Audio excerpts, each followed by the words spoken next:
स्वागत है दोस्तों आप सभी लोगों का। उम्मीद कि आप सब लोग मस्त और व्यस्त होंगे, अपनी पढ़ाइयों को बिल्कुल एकदम जोर शोर पर चला रहे होंगे। स्वागत है विविध की श्रृंखला में। आज हम लोग विविध का एक बेहतर सवाल आपके लिए बिल्कुल लेकर हाजिर है। सवाल ही पहला है, भोपाल गैस त्रासदी के दौरान यूनियन कार्बाइड के अध्यक्ष कौन थे? तो उनका नाम था वारेन एंडरसन। ये कांड हुआ था, भोपाल गैस त्रासदी हुआ था 2 से 3 दिसंबर 1984 की घटना है और बहुत ही खतरनाक घटना अभी तक की कह सकते हैं कि मानवीय स्वास्थ्य के लिए बहुत ही प्रतिकूल घटना थी।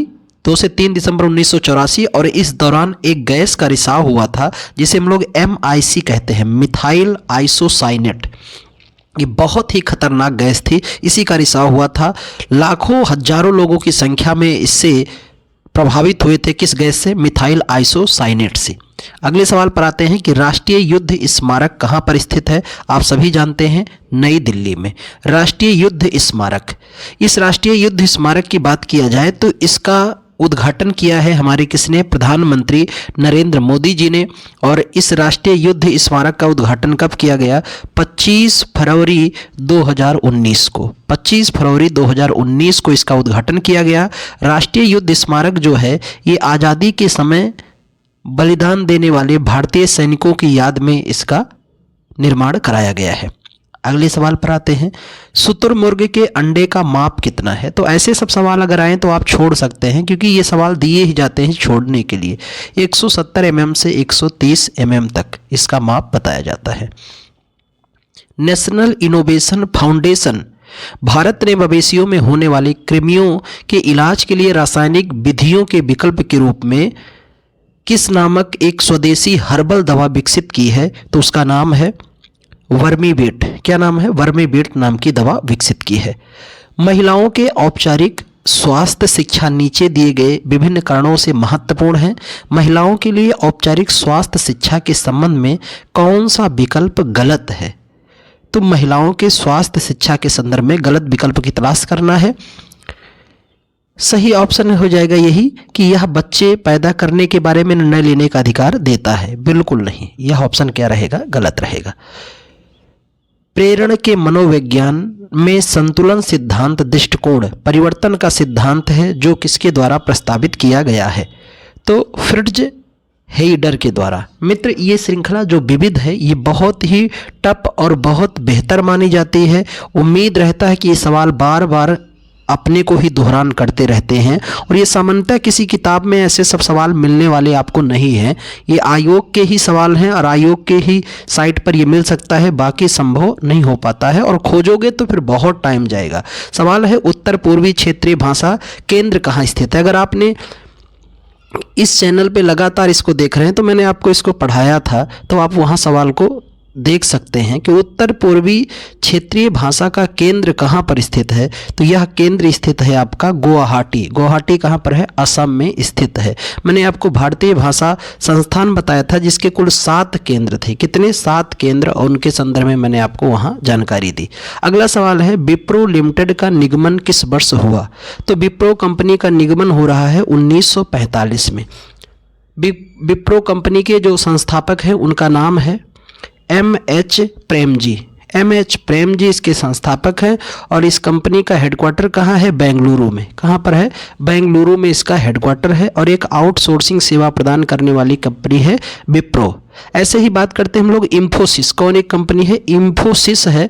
और इंफोसिस कंपनी के बारे में बात किया जाए तो इसकी स्थापना 1981 में हो रही है, 1981 में, और हेडक्वार्टर कहाँ है इसका? भी बेंगलुरु में। और इसके संस्थापक हैं नारायण मूर्ति साहब। क्या नाम है? नारायण मूर्ति। एक कंपनी का नाम सुना होगा, TCS, है ना?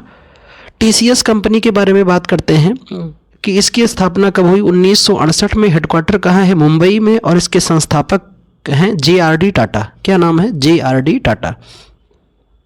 टाटा कंसल्टिव सर्विस, है ना, TCS। अगले सवाल पर आते हैं दोस्त, किस वर्ष में गोवा के चर्च और मठों को यूनेस्को की विश्व धरोहर सूची में सम्मिलित किया गया है? तो इसका सही आंसर हो जाएगा 1986 में। कब शामिल किया गया? 1986 में शामिल किया गया। अभी यूनेस्को पे हम लोग बात करने वाले हैं, आगे सवाल आएंगे तो पुनः चर्चा करेंगे। निम्नलिखित में से कौन सा भारत का सबसे बड़ा स्लम आबादी है? स्लम आबादी तो वो है कहाँ? महाराष्ट्र का धारावी, ये सबसे बड़ा स्लम आबादी है। यहाँ झुग्गी झोपड़ियों की संख्या बहुत ज़्यादा है। बोरो एक निर्जातीय भाषाई समुदाय भारत के निम्नलिखित में से किस राज्य या केंद्र शासित प्रदेश का मूल निवासी माना जाता है? तो इन्हें असम का मानते हैं। कहाँ का? असम का मूल निवासी माना जाता है। अहिल्या किले का निर्माण 18वीं सदी में किस नदी के तट पर कराया गया था? आप सभी जानते हैं, नर्मदा नदी। कौन सी नदी? नर्मदा नदी के तट पर कराया गया था। ये ऐसी नदी है, नर्मदा और ताप्ती, जो भ्रंश घाटियों में होकर बहती हैं। और ये किस दिशा में जाती हैं? तो ये पश्चिमी क्षेत्र में जाती हैं, अपना जल गिराती हैं। कहाँ? खंभात की खाड़ी में, नर्मदा और ताप्ती। तो भ्रंश घाटी में होकर बहने वाली ये दो प्रमुख नदियाँ याद रखना। अगले सवाल पर आते हैं। जल की मांग पूरा करने के लिए निम्नलिखित 50 बावड़ियों में से सबसे बड़ी रानी जी की बावड़ी की क्वींस स्टेपवेल इनमें से कहाँ स्थित है? तो यह स्थित है राजस्थान के बूंदी में। बावड़ी यानी तालाब, ये ज़्यादा कहाँ देखने को मिलते हैं? राजस्थान के क्षेत्र में, जहाँ जल का काफ़ी संकट होता है। निम्नलिखित में से यूनेस्को की विश्व धरोहर स्थल नहीं है। कौन सा इसमें यूनेस्को का विश्व धरोहर स्थल नहीं है? तो इसका सही आंसर हो जाएगा जंतर मंतर। यूनेस्को का विश्व धरोहर स्थल नहीं स्थित है। और अगर आप इस सेशन पर लगातार क्लास देख रहे हो और कर रहे हो तो हम लोगों ने अंतर्राष्ट्रीय संगठन पढ़ा था और उसमें मैंने आपको विश्व के सभी इंटरनेशनल ऑर्गेनाइजेशन के बारे में पढ़ाया था। तो मुझे कमेंट करके बताओ यूनेस्को का हेडक्वार्टर कहाँ है और इसकी स्थापना कब हुई थी? स्थापना वर्ष बताना है। दो चीज आप कमेंट करके मुझे बताओ। अगले सवाल पर आते हैं दोस्त। और जंतर मंतर से यही एक चीज बता दूं कि कुल कितने जंतर मंतर हैं? 5 जंतर मंतर मैंने आपको पिछले ही सेशन में बताया था। तो 5 जंतर मंतर में एक जंतर मंतर कौन हो गया? दिल्ली में, दूसरा हो गया जयपुर में, फिर हो गया मथुरा में, आपका बनारस में, ठीक है, मथुरा बनारस में, और ये हो गया नई दिल्ली में। जयपुर, मथुरा, बनारस, उज्जैन, ये 5 जंतर मंतर आपके याद रखना आपको। निम्नलिखित में से कौन सी इमारत FW स्टीव्स द्वारा डिजाइन किया गया था? तो उसका नाम क्या है? छत्रपति शिवाजी महाराज टर्मिनल। पूर्व में इसे हम लोग विक्टोरिया टर्मिनल कहते थे, अभी नाम क्या हो गया है? छत्रपति शिवाजी महाराज टर्मिनल के नाम से जानते हैं। निम्नलिखित में से कौन सा तमिलनाडु के राज्य में स्मारक एक नहीं है? तो उसका सही आंसर है बेकल किला। एक स्मारक नहीं, उसका नाम है सफदरजंग का मकबरा। ये दिल्ली में स्थित है। बाकी बड़ा इमामबाड़ा लखनऊ में, ताजमहल आपका कहाँ पर है? तो ताजमहल आगरा में है, सारनाथ स्तूप भी यहीं पर, और बड़ा इमामबाड़ा कहाँ? सफदरजंग इमामबाड़ा कहाँ? मकबरा है आपका नई दिल्ली में। आधार के 12 अंकीय अद्वितीय संख्या जो जारी किया जाता है, तो किसके लिए जारी किया जाता है? ये भारतीय विशिष्ट पहचान प्राधिकरण के द्वारा जारी किया जाता है। निम्नलिखित में से कौन सा भारत के दूसरे प्रधानमंत्री लाल बहादुर शास्त्री का स्मारक है? तो आप लाल बहादुर शास्त्री जी का स्मारक को हम लोग विजय घाट कहते हैं। किसान घाट चौधरी चरण जी के लिए प्रसिद्ध है। किसके लिए? चौधरी चरण सिंह के लिए किसान घाट जाना जाता है। राजघाट महात्मा गांधी के लिए जाता है। शांतिवन पंडित जवाहरलाल नेहरू के लिए जाना जाता है। तो ये घाट भी आपको याद रखना होगा। लुम्बिनी, बोधगया, सारनाथ और कुशीनगर जाने के लिए निम्नलिखित में से कौन सी विशेष ट्रेन चलाई गई है? तो उसका नाम है बौद्ध सर्किट पर्यटक ट्रेन जो चलाई गई है। भारत के किस स्थान को कालापानी के नाम से जाना जाता है? ये बहुत ही चर्चा में रहा ऐतिहासिक क्वेश्चन है। अंडमान द्वीप समूह को कालापानी कहा जाता है। एक निर्जन टापू था। यहाँ हमारे कई क्रांतिकारी BD सावरकर, जतिन मुखर्जी जैसे तमाम क्रांतिकारियों को यहाँ की जेल में बंद किया गया था। भारत के अंतर्राष्ट्रीय हवाई अड्डे के नाम पर डॉक्टर भीमराव अंबेडकर, भारतीय शहर के अंतर्राष्ट्रीय हवाई अड्डे का नाम डॉक्टर BR अंबेडकर है। किस शहर के हवाई अड्डे का नाम रखा गया है? तो रखा गया है नागपुर। और मैंने आपको पढ़ाया था कि भारत का 0 माइल सिटी किसे कहते हैं? नागपुर को ही कहते हैं। मुझे खड़े होने की जगह दो, मैं पूरी दुनिया को हिला दूंगा। ये किस प्रसिद्ध वैज्ञानिक के शब्द थे? तो आप सभी जानते हैं आर्कमिडीज के। ये किसने कहा था? आर्कमिडीज साहब ने ये शब्द कहा था। भारत सरकार ने किस भारतीय मसाले के लिए अमेरिका पेटेंट को चुनौती दी है और उन्हें इसे रद्द करने के लिए मजबूर किया है? तो उस मसाले का नाम क्या हो जाएगा? इसका सही नाम है हल्दी। किसके लिए? हल्दी के लिए। तो हल्दी भारत की ही है। अगला सवाल है कि जुलाई 2016 में किस केंद्र शासित प्रदेश के कैपिटल्स कॉम्प्लेक्स को लू कार्बोसियर के वास्तुकार्य के शिलालेख यूनेस्को की विश्व विरासत शहर में घोषित किया गया है? देखो, यूनेस्को से कई सवाल लगातार आ रहे हैं, तो इसका सही आंसर हो जाएगा चंडीगढ़। अभी मैं बात करूं तो यूनेस्को में भारत के धरोहरों की संख्या कितनी है? तो भारत के कुल धरोहरों की संख्या यूनेस्को में हो गई है 43। कितनी हो गई है? 43। और जो 43वां है वो है मोईदम अहोम राजवंश की समाधि स्थल, जो कहाँ पर है? राजस्थान में। तो भारत के कुल कितने यूनेस्को में शामिल धरोहर स्थल हो गए हैं? 43 हो चुके हैं। टोटल कितने हैं? 43। और 43वां मैंने आपको बताया। भारतीय वायुसेना की स्थापना कब हुई थी? तो भारतीय वायुसेना की स्थापना हुई 8 अक्टूबर 1932। हेडक्वार्टर कहाँ है? नई दिल्ली में। ऑपरेशन विजय निम्नलिखित में से किस युद्ध से संबंधित है जिसका नाम है ऑपरेशन विजय?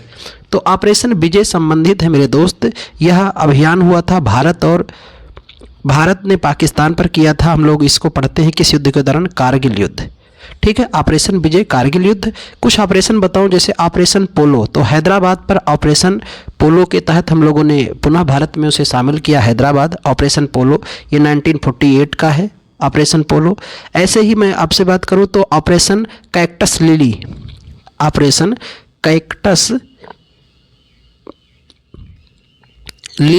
और ऑपरेशन कैक्टस लिली जो है ये 1971 का है, पूर्वी पाकिस्तान यानी बांग्लादेश पर भारतीय वायुसेना द्वारा। और ऐसी बात करें ऑपरेशन टाइड्रेस 1971 में भारतीय नौसेना ने पाकिस्तान के खिलाफ किया था। ऑपरेशन मेघदूत 1984 में भारतीय सेना ने पाकिस्तानी सेना को सियाचिन ग्लेशियर से भगाया था। ऑपरेशन ब्लू स्टार पंजाब में गुरुद्वारे के संदर्भ में और पंजाब में फैले अशांति को दबाने के लिए 1984 में ऑपरेशन ब्लू स्टार भी चलाया गया था। अगले सवाल पर आते हैं। 2016 में भारत में दुर्लभ डायनासोर इच्थ्योसौर का सबसे पूर्ण जीवाश्म पाया गया था। तो ये पाया गया था कहाँ पर? गुजरात में।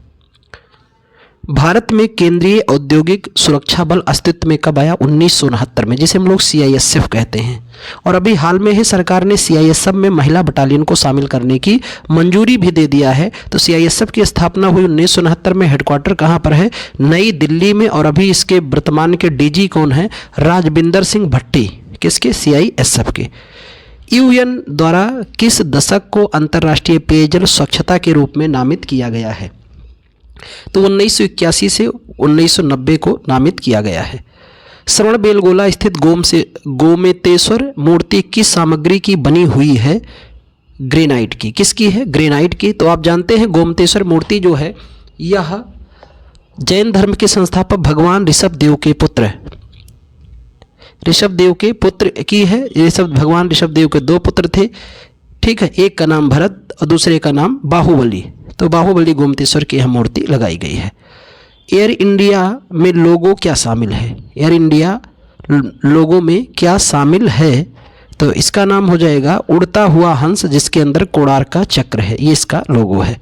संचार नेटवर्क अंतर्राष्ट्रीय कनेक्टिविटी की सुविधा के लिए अंतर्राष्ट्रीय दूरसंचार संघ की स्थापना कब की गई थी? स्थापना हुई थी 1865 में। कब किया गया था? 1865 में।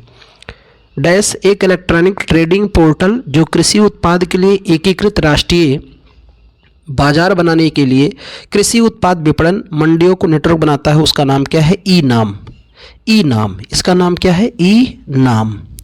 इसका पूरा नाम हो जाएगा ई से इलेक्ट्रॉनिक। ई से क्या हो जाएगा? इलेक्ट्रॉनिक। एन से नेशनल, ए से एग्रीकल्चर और एम से मार्केट। तो ध्यान में रखना इसका पूरा नाम भी। किस जानवर को भारत का राष्ट्रीय विरासत पशु घोषित किया गया? मुझे लगता है इससे आसान सवाल नहीं आने वाला है। किस जानवर को भारत का राष्ट्रीय विरासत पशु घोषित किया गया है? तो वो कौन सा है? हाथी को राष्ट्रीय भारत का विरासत पशु घोषित किया गया है। सार्वजनिक क्षेत्र की कौन सी कंपनी पहाड़ी क्षेत्रों में पर्यटन के उपयोग के लिए हेलीकॉप्टर सेवा प्रदान करती है? उसका नाम है पवन हंस कंपनी। और इस कंपनी की स्थापना कब हो रही है? 1985 में। और इसका हेडक्वार्टर कहाँ है? नोएडा में। कहाँ पर? नोएडा में इसका हेडक्वार्टर है। और ये भारत की सबसे बड़ी हेलीकॉप्टर कंपनी है जिसका नाम है Pawan Hans. Hindustan aeronautics limited HAL, इसकी स्थापना कब हुई? तो HAL की स्थापना हो रही है 1940 में। और हेडक्वार्टर कहाँ है? बेंगलुरु में है। एयर इंडिया की स्थापना 1932 में हुई और इसका हेडक्वार्टर कहाँ है? नई दिल्ली में स्थित है। जवाहरलाल नेहरू ने किस वर्ष नई दिल्ली में राष्ट्रीय संग्रहालय की आधारशिला रखी थी? तो वह रखे थे सन 1955 में इन्होंने ये आधारशिला रखी थी। भारत में सांकेतिक भाषा शब्दकोश का दूसरा संस्करण किस संस्थान ने निकाला है? तो इसका सही आंसर हो जाएगा ISLTRC। कागज का आविष्कार किसने किया था? कैलून ने। कैलून चीन के एक किन्नर थे जिन्होंने इसका आविष्कार किया था। ग्लोबल ग्रीन ग्रोथ इंस्टीट्यूट की स्थापना कब की गई? तो इसकी स्थापना हुई थी 2010 में। 2010 में भारत सरकार ने किसानों के लिए राष्ट्रीय नीति को मंजूरी दी है। यह नीति कब मंजूरी दी गई? तो 2007 में। नीति कब मंजूरी दी गई? 2007 में।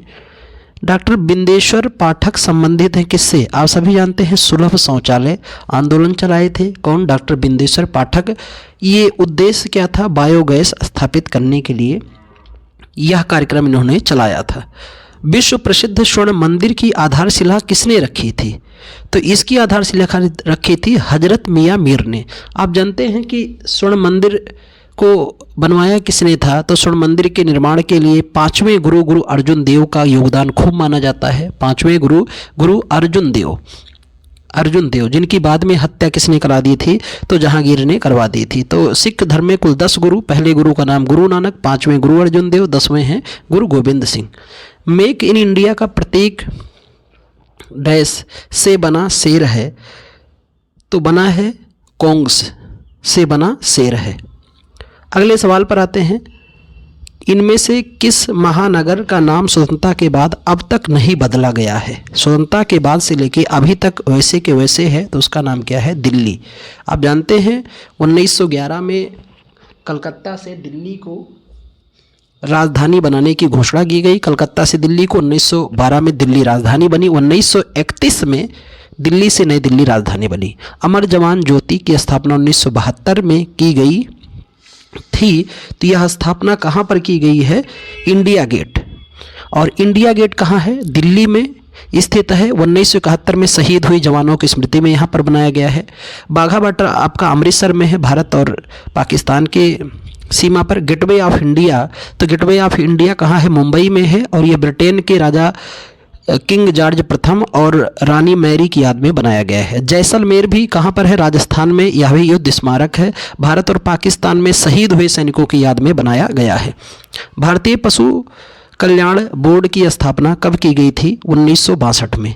और इस समय भारत और चाइना का युद्ध भी हुआ था। यूनेस्को के अनुसार एलोरा की गुफाओं में कुल कितनी गुफाओं की संख्या है? तो कुल 34 है एलोरा में। एलोरा कहाँ है? महाराष्ट्र में है। और यहाँ 3 धर्मों की गुफाएं हैं। बौद्ध धर्म, हिंदू धर्म, जैन धर्म। तो बौद्ध धर्म की यहाँ से कुल 12 गुफाएं मिली हैं, हिंदू की 17 गुफाएं और जैन की 5। तो कुल मिला के 34 मिली है एलोरा। और एलोरा यूनेस्को में शामिल हुई थी कब? 1984 में ही। आगरा का किला, एलोरा की गुफा, अजंता की गुफा, तीनों को यूनेस्को की धरोहर सूची में शामिल किया गया था। भारतीय राष्ट्रीय ध्वज में अशोक का चक्र क्या दर्शाता है? तो यह दर्शाता है धर्म के नियम का चक्र। धर्म के नियम का चक्र। निम्नलिखित में से किस पक्षी का अंडा सबसे छोटा होता है? तो ये बिल्कुल आसान सवाल, हमिंग बर्ड। क्या नाम है? हमिंग बर्ड का। भारत में सार्वभौमिक टीकाकरण कार्यक्रम कब शुरू किया गया था? 1985 में। इंदिरा गांधी की मृत्यु के बाद यह अभियान शुरू किया गया। बोराना किसका विवाह समारोह है? किस जनजाति का समारोह माना जाता है? सिंधी। किसका? सिंधियों का मानते हैं। योग के प्रकारों में अर्ध पद्मासन की स्थिति क्या कहलाती है या क्या है? तो ये है आधा लिली। क्या नाम है? आधा लिली।